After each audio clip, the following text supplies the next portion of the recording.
Bonsoir les amis, bienvenue à votre programme Dialogue divin. Nous vous saluons Salvador Tomasini, Alexandro Carrera et moi-même Alexandra Lopez. Nous allons continuer avec les réparations dans les heures de la Passion. 5e heure, première heure d'agonie au jardin de Gethsémani. Mon Jésus affligé, comme par un courant électrique, je me sens attiré vers ce jardin. Je comprends que toi, puissant, aimant pour mon cœur blessé, tu m'appelles. Et moi j'accours pensant en moi-même, quelle est cette attirance d'amour que je ressens en moi? Ah, peut-être mon Jésus se trouve-t-il dans un tel état d'amertume qu'il ressent le besoin de ma compagnie. C'est très important cela. Louisa est en train de suivre Jésus dans sa passion. Et tout d'un coup, elle se trouve en train de faire quelque chose d'autre et il lui vient à l'esprit de penser à cela. Parfois, elle se trouve endormie et Jésus la réveille. Elle sent, vous voyez, elle sent que Jésus a besoin de compagnie. C'est très important parce que Jésus est seul et au jardin, il est isolé, abandonné par tout le monde. Ses disciples bien-aimés, Jean, Jacques et Pierre, se sentent comme perdus, ils n'ont pas eu la force pour pouvoir résister. Ils n'ont pas eu cette violence pour lutter contre le sommeil et accompagner son maître. Même si il les a suppliés, non. C'est quelque chose de terrible. Et pour l'âme qui vit dans la divine volonté maintenant, c'est un appel, une invitation à accompagner Jésus. Comme une nécessité, on peut dire, d'accompagner Jésus pour réparer de cette absence de ses disciples bien-aimés. Par exemple, nous savons ce qui s'est passé, mais eux, peut-être qu'ils se disaient, demain c'est jour de fête, on ne travaille pas. On ne travaille pas. N'oublie pas qu'il leur avait dit, il leur avait annoncé qu'il allait souffrir et mourir. Si nous nous souvenons bien, juste un peu avant d'entrer au Cénacle, pas pendant la dernière scène, non, mais la dernière nuit de ma vie, il dit, c'est la dernière nuit de ma vie, demain je ne serai plus avec vous. Mais c'est vrai qu'ils avaient du mal à accepter, à croire. C'est pas qu'ils ne savaient pas, mais c'était difficile et surtout confus pour eux d'entrer dans cette compréhension, cet accueil. Ils étaient dans la peur, dans la crainte. Même s'ils avaient peur, c'est vrai, que leur maître allait être prisonnier, il faut comprendre que même les âmes privilégiées comme Jean, Jacques et Pierre, même eux, l'humain les a gagnés. Et ça a été difficile pour eux de persévérer dans cette dimension spirituelle et de suivre Jésus. On manque de foi. Peut-être qu'ils se sont dit que ils se sont dit peut-être que ça va arriver, mais ça va peut-être pas arriver demain. Ils s'endorment. Dans Maria Valtorta, Jésus dit que c'est le démon qui les a endormis. Oui, ça nous le savons. Quelquefois, la nuit, si quelqu'un veut voir quelque chose à la télévision, par exemple, on peut le faire. Mais si on dit, par exemple, on va faire des rondes, on va méditer les heures de la Passion, le sommeil, parfois, vient tout de suite et on n'arrive même pas à terminer. Donc, c'est vrai qu'il y a quelque chose. quelque chose qui va dans ce sens, de l'ennemi, quelque chose que l'ennemi va influencer. Continuons. Et lui, secoué par ma voix, me regardait et dit, « Ma fille, tu es là? Je t'attendais. » Et c'était la tristesse qui m'oppressait le plus, le total abandon de plus. Et je t'attendais pour faire de toi la spectatrice de mes douleurs, pour te faire boire avec moi le calice d'amertume que mon Père céleste m'enverra bientôt par un ange. Là, c'est encore quelque chose de très intéressant. Il est en train de l'attendre. Il sait par anticipation qu'il y a des âmes qui vont vouloir être avec lui pour réparer pour cet abandon de ses apôtres. C'est un point essentiel. Dans beaucoup d'occasions, nous devons faire cette ronde en méditer les heures de la Passion et en laissant la divine volonté nous mettre dans ce moment présent et réel, même si on ne va pas le sentir de manière physique avec les 5 sens, mais on le vivra, on le sentira de manière spirituelle. C'est un appel, c'est une invitation que Jésus nous fait. Ce que dit Jésus, que le Père va lui envoyer le calice d'amertume à travers un ange. On doit le prendre textuellement? Oui, oui, bien sûr. Comment pourrions-nous comprendre cela?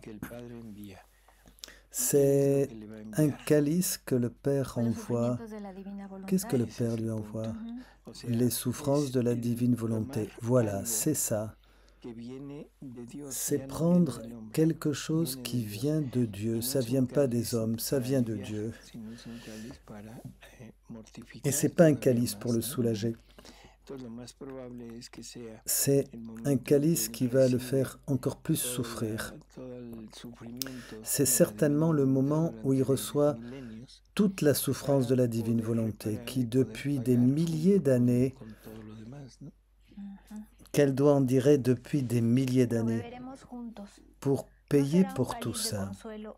Nous le boirons ensemble, ce ne sera pas un calice de consolation, mais d'amertume intense, et je sens le besoin qu'une âme aimante en boive au moins une goutte. C'est pourquoi je t'ai appelé, pour que tu l'acceptes et que tu partages avec moi mes peines, et que tu m'assures que tu ne me laisseras pas seul dans un tel abandon. On est unis avec Louisa à ce maillon. Louisa est ici le point d'union entre Jésus et nous. Mais dans cette activité de faire venir le royaume de la divine volonté, c'est pourquoi avec Louisa, nous serons avec Louisa. On va s'unir à elle. Et ça, nous le disons tous. Ah oui, mon Jésus, tourmenté, nous boirons ensemble le calice de ton amertume, nous souffrirons ensemble tes douleurs, et je ne te quitterai jamais. Nous ne te quitterons jamais, nous resterons toujours à tes côtés, Jésus. Je pensais aussi les apôtres. Les apôtres, par exemple, ils se sont endormis. Néanmoins, ils avaient préparé leurs épées, ils étaient aussi prêts à défendre leur maître à n'importe quel moment, pour être de son côté, pour le défendre. Peut-être voyaient-ils les choses de cette manière. Oui, effectivement, ils avaient peur, ils étaient en état d'alerte. Mais s'il se passait quelque chose, oui, ils étaient branchés sur autre chose. L'important ici, c'est ce que nous voyons, c'est de nous unir à Louisa pour être nous aussi avec elle et réparer. C'est le thème de cet enseignement. Je le répète encore une fois, on l'a vu dans les heures de la Passion. Ce livre des heures de la Passion est le meilleur exemple que nous avons pour apprendre à réparer. Jésus va vivre les réparations que Jésus a faites et elle va les faire siennes. Les meilleures réparations, ce sont celles de Jésus. Donc si nous prenons ces réparations et que nous les offrons au Père, c'est la meilleure réparation que nous pouvons faire. Ce n'est pas seulement mes réparations, mais les réparations de Jésus.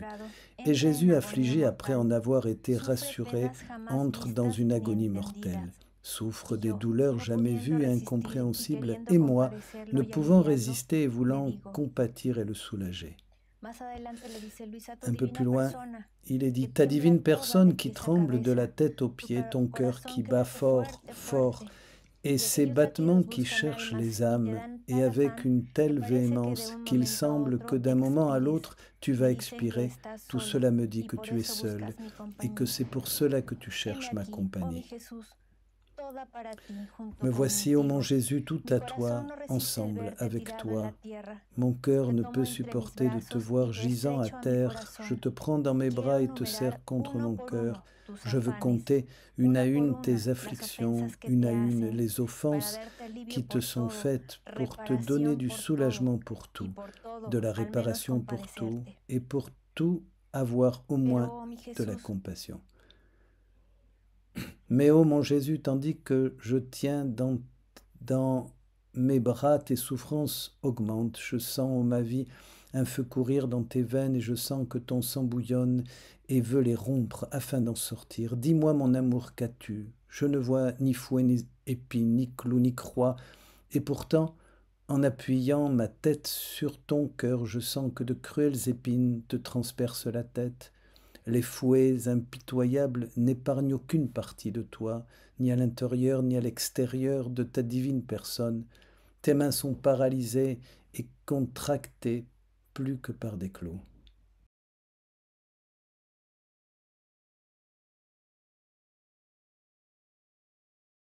Dis-moi, mon doux bien, qui a tant de pouvoir même en ton intérieur et qui te tourmente et te fait souffrir tant de mort pour tous les tourments qu'il te donne.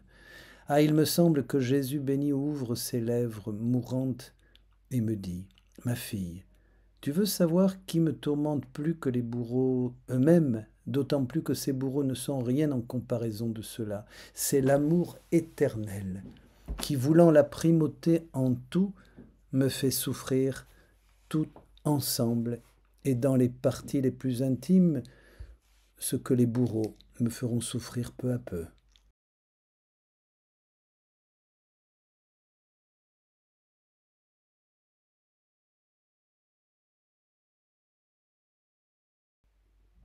Ah, ma fille, entre dans mon cœur, viens te perdre dans mon amour, car c'est seulement dans mon amour que tu comprendras combien j'ai souffert et combien je t'ai aimé, et tu apprendras à m'aimer et à ne souffrir que par amour.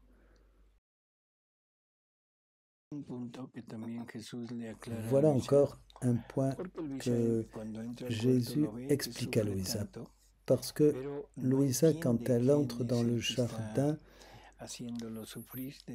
elle ne comprend pas ce qui le fait souffrir dans ce jardin de Gethsémani.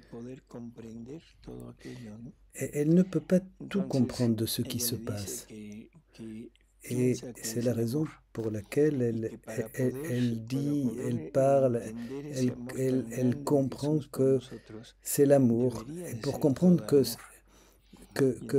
pour comprendre cet amour si grand de Jésus, il faudrait que je sois tout amour, dit-elle. Alors Jésus, qui essaie de la récupérer un petit peu, lui dit, c'est justement cela que je veux, te transformer en amour et devenant amour, tu comprennes ce que je souffre, pourquoi je souffre, pour qui je souffre et qui me fait souffrir, d'où me vient cette souffrance.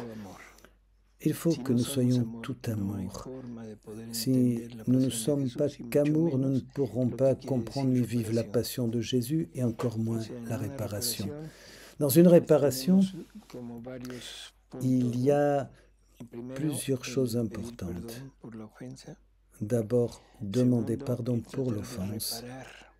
Et ensuite, essayer de réparer un peu le mal qui a été fait. Et le troisième, le plus important, réellement Non seulement on demande pardon et on répare, mais avec ce qui est à nous.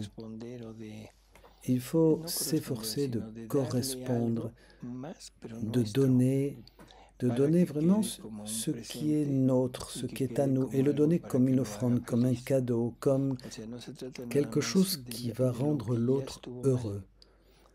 Ce n'est pas seulement ce qui a été mal, il faut rajouter quelque chose de plus, quelque chose qui vient de nous, et on ne peut le faire que dans l'amour. S'il n'y a pas l'amour, c'est impossible. D'aucune manière, on ne peut le faire sans amour. Ô mon Jésus, puisque tu m'appelles dans ton cœur pour me faire voir ce que l'amour te fait souffrir, j'entre en lui.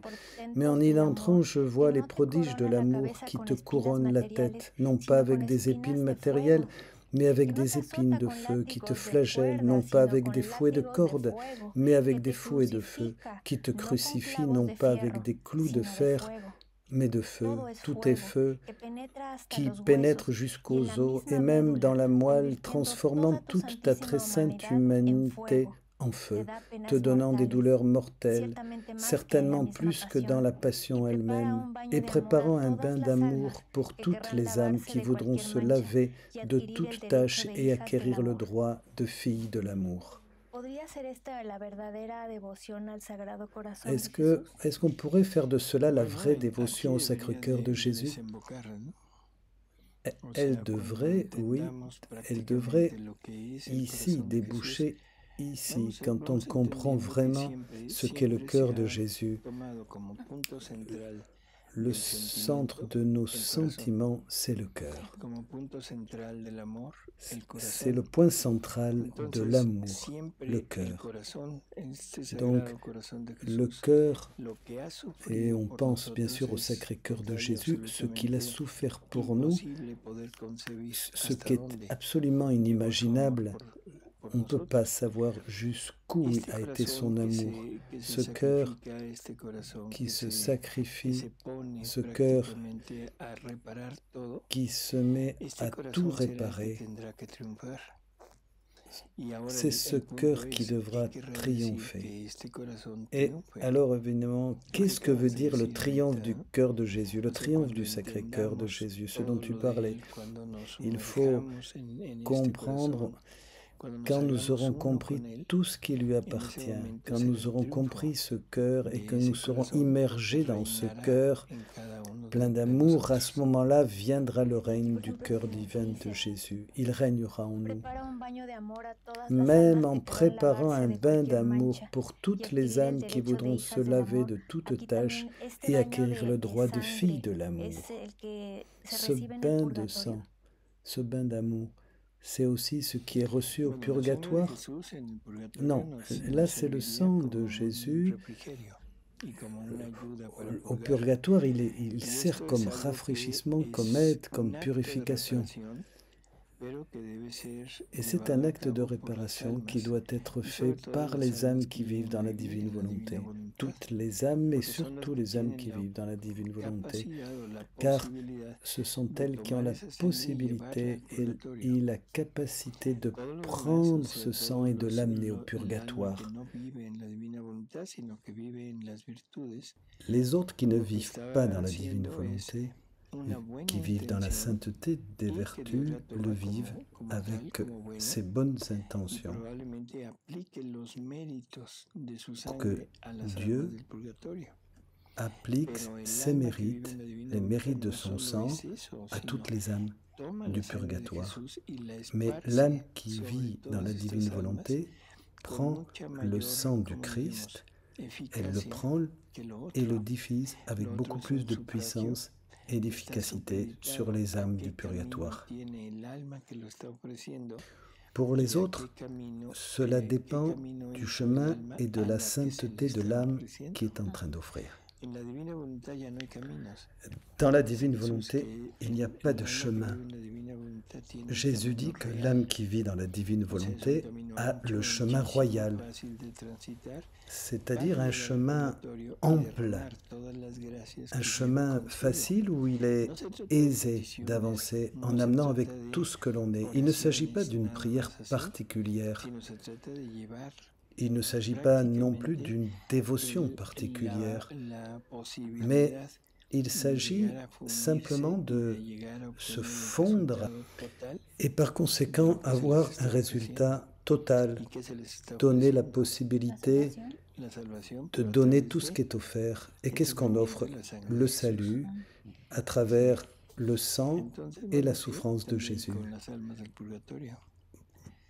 Bien sûr, également pour les âmes du purgatoire, c'est très intéressant et c'est très important aussi. Parce que, alors, en fait, nous sommes le corps mystique du Christ, donc nous sommes tous intégrés. Toutes les différentes églises, nous sommes tous unis et nous nous aidons les uns les autres. Oui, c'est ce que nous appelons la communion des saints. C'est cette interaction entre les uns et les autres où nous demandons pour eux et ils prient aussi pour nous. Ô amour sans fin, je me sens confuse devant une telle immensité d'amour. Et je vois que pour entrer dans l'amour et le comprendre, je devrais être tout amour, ô mon Jésus. Je ne le suis pas, mais puisque tu veux ma compagnie et que tu veux que j'entre en toi, je te supplie de me convertir tout en amour. C'était ce que nous disions il y a un moment. Maintenant que tu le veux, Seigneur, que tu veux notre compagnie et que nous savons que nous ne pouvons pas le faire qu'en nous convertissant à l'amour, nous devons demander à Dieu qu'il nous convertisse en amour. Dans une lecture du livre du ciel, Jésus dit ceci: « Seul l'amour transformera l'âme en Dieu. » Donc, pour pouvoir nous unir pleinement avec Jésus, il faut souffrir cette transformation en amour et devenir ainsi pur amour, absolument amour. C'est la science de Dieu. Une science qu'il va nous donner par grâce. On dit que c'est apparemment facile, mais c'est être participé pleinement à la divinité. Nous continuons. Ô Jésus, centre de tous les amours, je te supplie de clouer mes mains et mes pieds avec les clous de l'amour, afin que toutes clouées par l'amour, amour je devienne, amour je comprenne, que je me revête d'amour, que je me nourrisse d'amour, que l'amour me garde toute clouée à toi, afin que rien en moi ni en dehors de moi ne puisse me toucher, me détourner, ni m'éloigner de l'amour, ô Jésus. Bon. Un commentaire sur ce texte? Non. Il faut qu'on devienne et qu'on se transforme en amour le plus tôt possible, oui. Voilà, nous avons reçu ainsi la clé. Être crucifié par l'amour. C'est aussi une réparation à Jésus pour tous ceux qui rejettent son amour et puis pour tous ceux qui n'ont pas d'intérêt de faire un sacrifice pour lui. Quand on aime,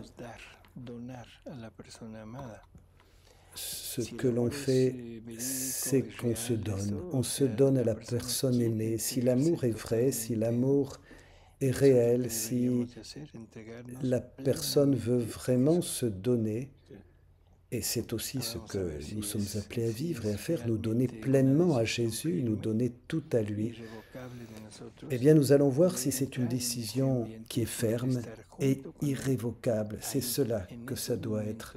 Et c'est cela, entrer dans cette ambiance d'amour et entrer avec Jésus, l'accompagner dans toutes ses souffrances et ses moments d'amour. Souvenons-nous que vivre dans la divine volonté, ce ne sont pas des intentions de prière comme dans la volonté humaine. Qu'est-ce que je veux dire? Ça veut dire que toutes les réparations humaines faites jusqu'à ce jour ont été des réparations dans lesquelles la personne s'efforce de faire quelque chose. Elle voulait faire quelque chose, mais elle n'avait pas la capacité de le faire. elle pouvait compter dans sa foi, sur la confiance en Dieu qui allait l'aider à le faire. C'est donc une intention que nous avons. Nous voulons prier par exemple pour réparer Jésus, pour les blasphèmes à partir de la volonté humaine. Comment fait-on? D'abord, on exprime notre prière, Seigneur, je veux réparer tout ce que tu as souffert, tout ce que tu as entendu dans tes oreilles, tout ce qui a été source de souffrance à travers les blasphèmes, et je veux te donner toutes les paroles d'amour des saints, d'abord de la Vierge Marie, etc. Je le fais dans une intention, c'est mon intention. Ce n'est pas une action parce que nous n'avons pas la capacité de pouvoir bouger tout cela. Mais la divine volonté, nous disent les textes, la divine volonté qu'on a appelée aussi la machine du temps, parce qu'elle contient tout dans l'acte unique de Dieu, tout est présent. Et il n'y a pas de possibilité de changer cela. Donc, d'une manière ou d'une autre, nous entrons dans cet éternel présent et nous vivons le moment que nous avons choisi de vivre. Nous pouvons donc donner ce que la divine volonté nous donne. Elle nous donne son amour. Je ne vais pas lui donner mon amour, je vais prendre cet amour de Dieu et à partir de moi, de ce que je vis, je vais lui donner cet amour. Et Jésus va vraiment se sentir aimé. Ainsi, tout se vit et tout est fait grâce à la divine volonté. Nous ne pourrions pas le faire sans la divine volonté. Ce serait alors une intention, une prière d'intention. Les intentions, la Vierge Marie les prend, les voit et les présente à Jésus aussi.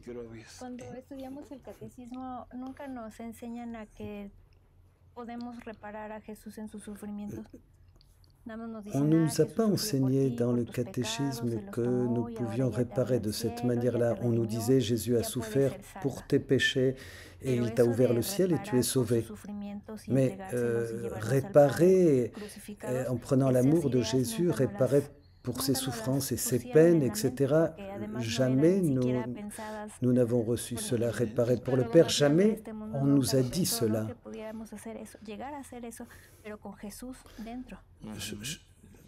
Le plus grand, je ne sais pas, le plus grand des théologiens du monde, est-ce qu'il a pensé qu'on pouvait faire ça avec Jésus de l'intérieur? Le plus qu'on ait pu penser et qu'on ait dit, c'est ne pas pécher, être bon, s'améliorer, faire des actes d'amour, d'adoration, de charité. Mais nous le faisons avec ce qui est à nous, ce qui nous appartient, avec cette intention. Maintenant, dans la divine volonté, à travers les textes, nous voyons que nous recevons le divin, que nous pouvons nous saisir de ce divin pour que notre volonté s'unisse et puis agir avec Dieu, en Dieu. Cet acte humain devient un acte divin. Ça va très très loin et c'est très important. C'est très important ce point de la réparation parce qu'ainsi, si on comprend bien la réparation que nous lui donnons, ces harmonies, ces soulagements que nous allons lui donner pour réparer pour les blasphèmes, si nous offrons la vie trinitaire, la relation très intime qu'il y a entre la Trinité, que je l'offre à Jésus, que je le donne à Jésus pour réparer des relations qui sont conflictuelles, des relations familiales, tous ces actes que nous faisons ont toujours cette intention de réparer Jésus et ils sont adressés à Jésus parce que Jésus a vécu notre vie, il l'a payé au Père pour toutes les souffrances, toutes ces souffrances. Mais qui va donner à Jésus? Qui va le payer? Il n'y a personne. Et c'est le sens de ces réparations que nous-mêmes nous faisons dans l'obligation pour tout faire dans la divine volonté et réparer Jésus, pour consoler Jésus, pour être avec Jésus. Il faut réparer Jésus pour tout ce qu'il a souffert et ce qu'il a dû vivre à cause de nous. Et unis à lui après, dans un deuxième temps, nous donnons au Père tout ce que les hommes n'ont pas donné au Père, tout l'amour que les hommes n'ont pas donné. Oui, tout ce qui se fait, Jésus l'utilise. Et il l'utilise pour pouvoir essayer d'aider cette personne à se convertir, mais il ne la force pas. En réalité, effectivement, c'est quelque chose d'authentique et de réel. Cela ne veut pas dire qu'en envoyant ce châtiment, il force la personne. Non, Jésus dit que dans certaines occasions, il dit dans les textes, il est nécessaire que la personne arrive au point de la mort, au moment de la mort, pour qu'elle le sente. Il dit des choses donc très fortes. Il dit par exemple que le monde a oublié qu'il existe un Dieu. Et il est juste de leur enlever le monde pour que les hommes puissent se souvenir qu'il y a un Dieu. Et en effet, les desseins de Dieu seront toujours différents pour chacun d'entre nous. Le but, pourtant, c'est d'arriver à cela. Continuons encore. La 6e heure.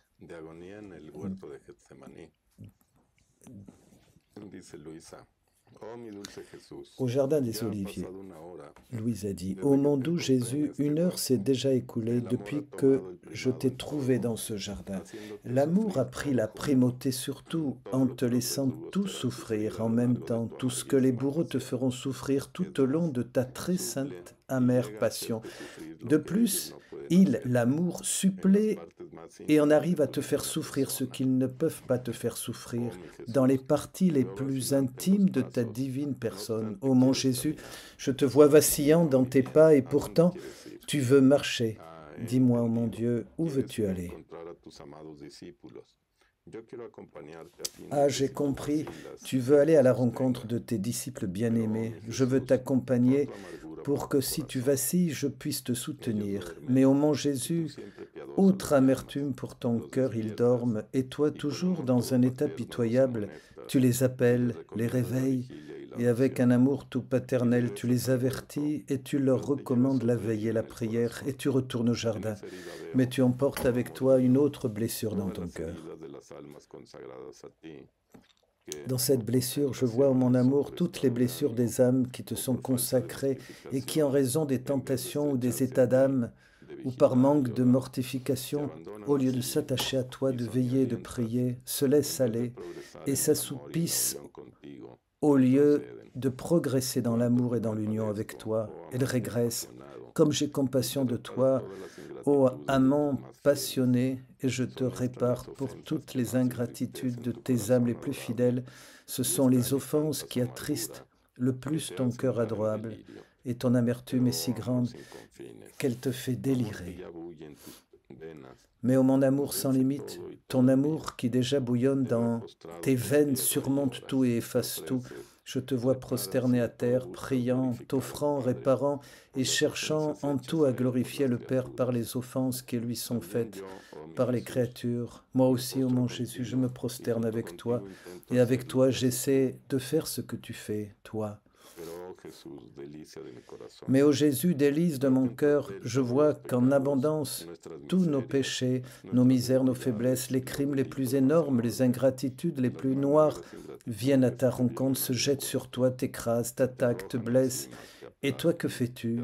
Le sang qui bout dans tes veines fait face à toutes ces offenses, il rompt les veines, sort en larges ruisseaux, il te submerge entièrement, il coule à terre. Et tu donnes le sang contre les offenses, la vie contre la mort.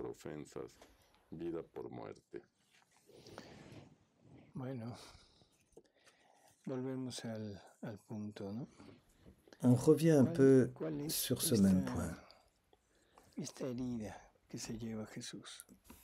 quelle est cette blessure de Jésus?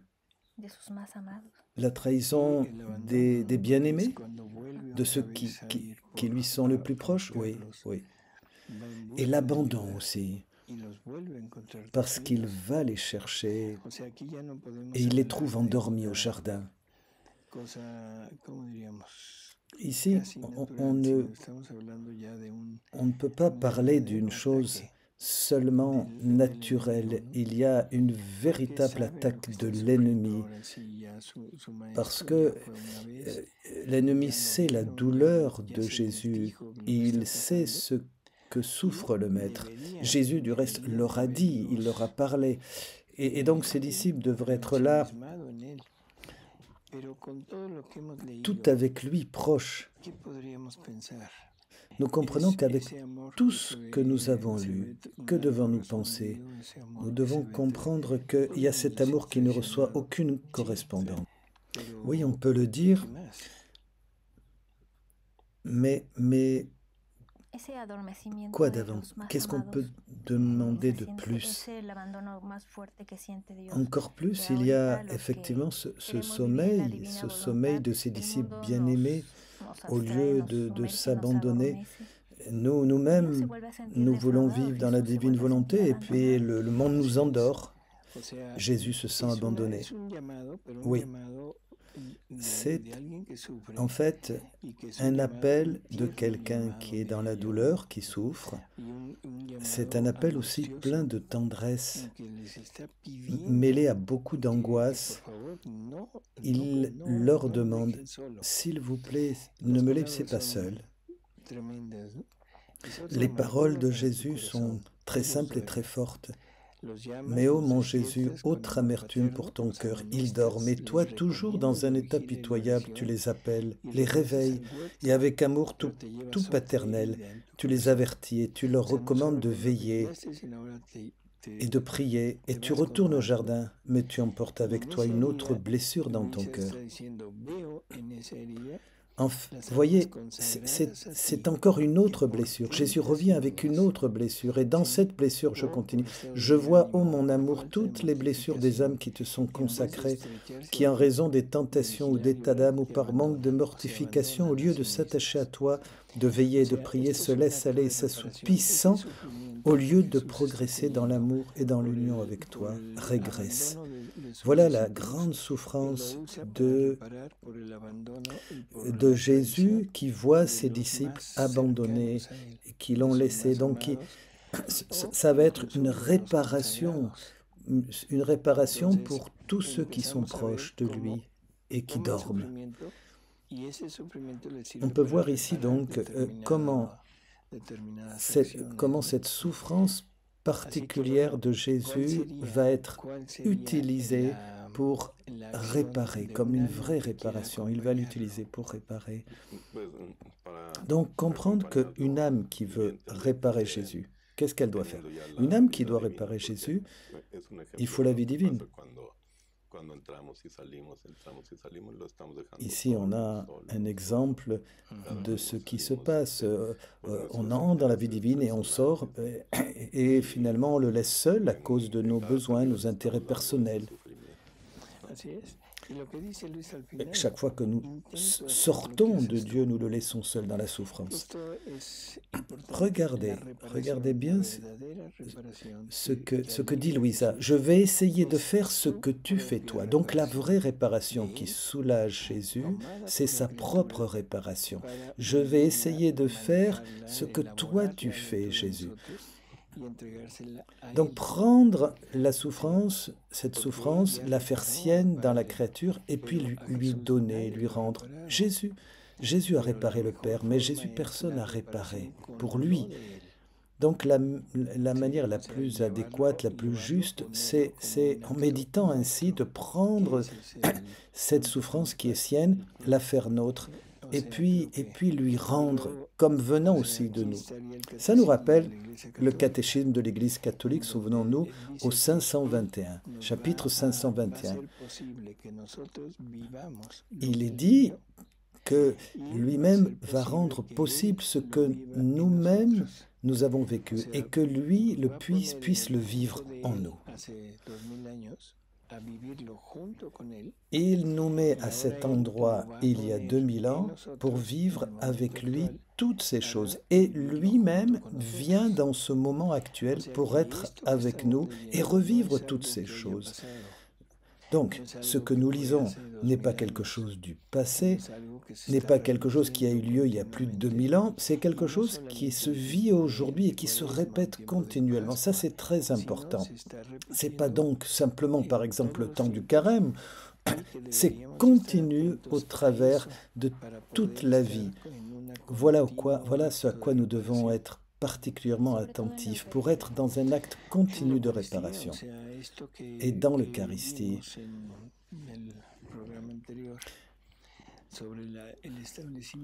nous avons parlé dans le programme intérieur de l'Eucharistie particulièrement. C'est vrai que c'est dans cette institution de l'Eucharistie, nous le vivons, mais il faut particulièrement comprendre le pourquoi et le comment. Pourquoi l'Eucharistie a été instituée? Comprendre donc le comment, le pourquoi et la finalité de l'Eucharistie. C'est important de comprendre cela. Ô Jésus, toutes les rébellions des créatures se présentent à toi.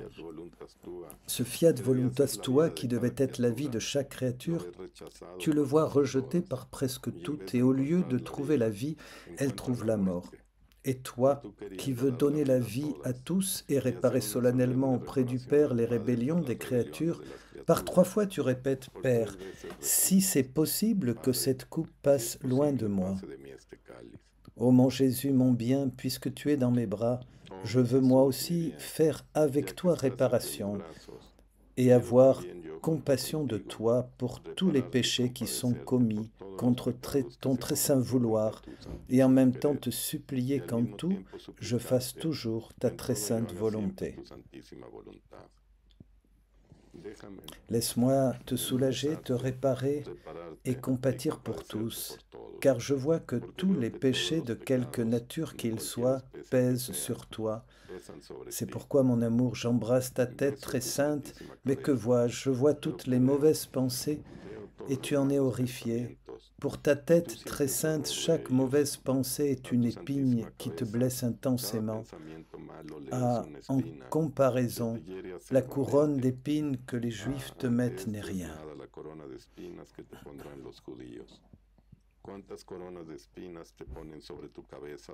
Combien de couronnes d'épines les créatures mettront-elles sur ta tête adorable avec leurs mauvaises pensées, tant et si bien que ton sang coule de partout, sur ton front, entre tes cheveux, Jésus. Je te plains et je voudrais te revêtir d'autant de couronnes de gloire, et pour te soulager, je t'offre toutes les intelligences angéliques et ta propre intelligence pour t'offrir compassion et réparation pour toutes. J'ai pitié de toi et je voudrais soulager ta vue, en plaçant devant toi tous les plaisirs que l'on peut trouver au ciel et sur la terre. Ô amour insatiable, je te plains et je veux te consoler en faisant résonner dans tes oreilles toutes les harmonies du ciel, la voix très douce de la mère bien-aimée, les accents enflammés de la Madeleine et de toutes les âmes aimantes. Et pour réparer toutes ces insultes, je me tourne vers la très sainte Trinité pour demander le baiser du Père et du Saint-Esprit, les caresses inimitables de leurs mains créatrices. Je me tourne aussi vers la céleste Maman pour qu'elle me donne ses baisers, les caresses de ses mains maternelles et ses profondes adorations. Et je me tourne ensuite vers toutes les âmes qui te sont consacrées. Je t'offre tout pour réparer les offenses faites à ton très saint visage. L'homme fait de mal avec sa langue. Jésus, je te plains, et je veux adoucir ta bouche en t'offrant toutes les louanges angéliques et le bon usage que tant de saints chrétiens font de la langue. Mon amour oppressé, je baisse ton cou, et je le vois chargé de cordes et de chaînes à cause des attachements et des péchés des créatures. je te plains, et pour te soulager, je t'offre l'union indissoluble des personnes divines. Et moi, me fondant en cette sainte union, je te tends les bras et formant autour de ton cou une douce chaîne d'amour, je veux éloigner de toi les cordes des attachements qui t'étouffent presque. On voit que Louisa prend ce qui est à Jésus, la souffrance de Jésus, et lui offre avec son cœur. C'est la meilleure réparation, prendre ce qui est à Jésus et le lui rendre, lui donner, en le faisant nôtre, en le vivant en nous, pour vraiment réparer comme nous. Ô mon Jésus, en faisant courir mes baisers sur chacune de ces plaies, je veux enfermer en elles les âmes qui, en raison d'un scandale, ont été arrachées à ton cœur, et je veux ainsi guérir la chair de ta très sainte humanité. Je te plains, et pour t'adoucir, je t'offre l'amour réciproque du Père, de toi et du Saint-Esprit, la correspondance parfaite des trois personnes divines. Et moi, ô mon Jésus, me plongeant dans ton amour, je veux te faire un refuge pour pouvoir repousser les nouveaux coups que les créatures t'envoient avec leurs péchés. Et prenant ton amour, je veux avec lui les blesser pour qu'elles n'osent plus t'offenser. Et je veux le verser en ton sein pour t'adoucir et te guérir. J'ai pitié de toi, et pour t'adoucir, je t'offre toutes les œuvres saintes, le courage des martyrs qui ont donné leur sang et leur vie pour ton amour. En somme, ô mon Jésus, je voudrais t'offrir toutes les œuvres bonnes pour t'enlever les si nombreux clous des œuvres mauvaises. Mon Dieu et mon bien, je te plains, et pour te consoler, je t'offre les pas de toutes les âmes fidèles qui exposent leur vie pour sauver les âmes. C'est encore quelque chose ici qui est important. La divine volonté permet de prendre tout ce que l'humanité entière a fait. Donc nous pouvons prendre les bonnes choses qui ont été faites par les âmes justes et saintes.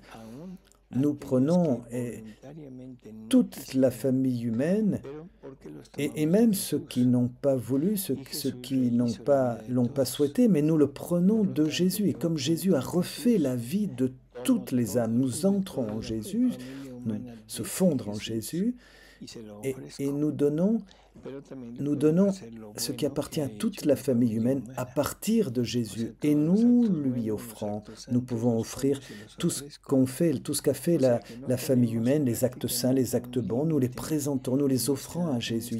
C'est illimité ce que nous pouvons faire dans cette dimension. Un champ libre et ouvert pour continuer à faire des réparations de tout type. Souvenons-nous qu'il s'agit toujours d'une réparation avec nos paroles, avec nos sentiments, avec notre cœur, avec notre amour. Ça vient de nous. Nous savons maintenant comment il faut faire. Nous la préparons dans notre cœur et nous l'offrons, nous la présentons à Jésus. On peut le faire aussi pour les âmes condamnées. Oui, bien sûr, Jésus a souffert pour les âmes condamnées. Si nous nous souvenons dans la passion de Jésus, dans les 7 paroles, quand Jésus dit « Mon Dieu, pourquoi m'as-tu abandonné ?» Il a senti cette divinité qui lui échappait, et ça c'est la souffrance de l'enfer. Il prend sur lui cette souffrance des condamnés, il la revit, il la fait, et l'offre au Père. Je crois que là où il y a confusion, pour beaucoup,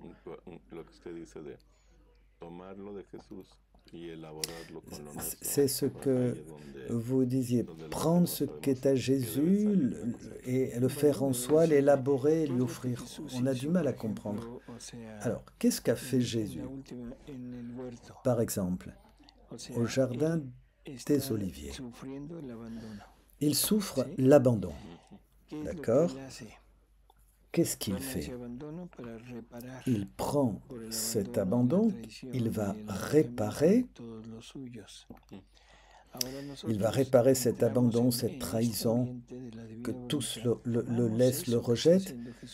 Et nous entrons dans cette ambiance et nous prenons ce que vit Jésus, ce qu'il sent, ce que nous lisons, et nous incluons tout ce désespoir de la famille humaine, et avec notre volonté unie à la volonté de Jésus, cet abandon, eh bien, devient un accompagnement pour nous. Nous venons accompagner Jésus, mais nous venons l'accompagner maintenant, en cet instant, et nous le faisons avec notre volonté, mais en embrassant toute la volonté humaine. Voilà un acte d'amour qui vient consoler le corps de Jésus.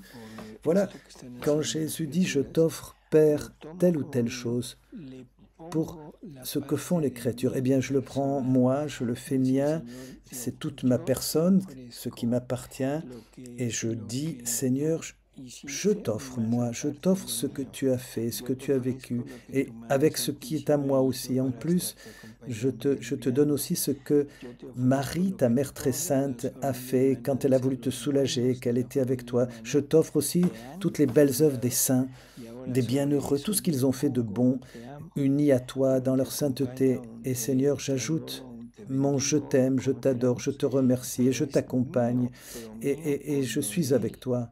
On comprend bien que moi, je viens donc m'unir avec toute la famille humaine sainte pour m'unir avec Jésus et l'accompagner. Nous donnons tout à Jésus ainsi. Continuons. En ces heures, Jésus dit, tu veux donner la primauté à l'amour, la deuxième place à tous les péchés pour lesquels tu expires, répares, glorifies le Père et apaises la justice divine.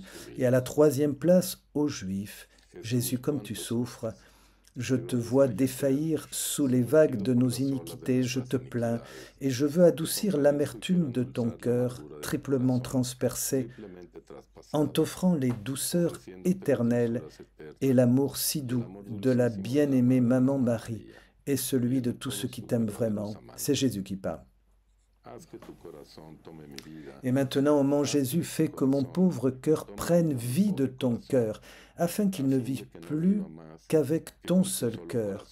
Et dans chaque offense que tu reçois, fais que je sois toujours prêt à t'offrir un soulagement, une consolation, une réparation, un acte d'amour ininterrompu.